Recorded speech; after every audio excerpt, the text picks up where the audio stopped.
السلام علیکم، آپ دیکھ رہے ہیں بیٹک نیوز۔ خبر شامل کرتے ہیں۔ وفاقی وزیر داخلہ شیخ رشید نے کہا ہے کہ اسٹیبلشمنٹ غیر جانبدار اور منتخب حکومت کے ساتھ ہے۔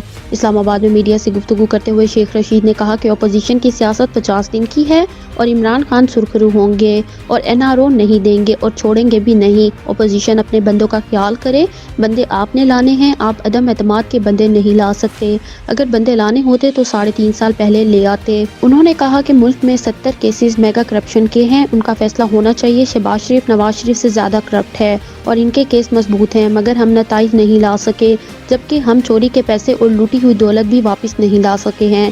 شیخ رشید کا کہنا تھا کہ اسٹیبلشمنٹ غیر جانبدار ہے اور منتخب حکومت کے ساتھ ہے۔ اپوزیشن ہمیں کسی بل میں تو شکست نہیں دے سکی، اب اپوزیشن ہمارے اتحادیوں کے پاس جا رہی ہے۔ انہوں نے مزید کہا کہ وزیر اعظم نے رینجرز، FC، کوسٹ گارڈ اور گلگت بلتستان اکاؤنٹس کے تنخواہوں میں اضافے کا فیصلہ کیا۔ تنخواہوں میں 15% اضافہ مارچ سے ملے گا۔ وزیر اعظم سے گزارش ہے کہ سویلین کی بھی تنخواہ بڑھائی جائے۔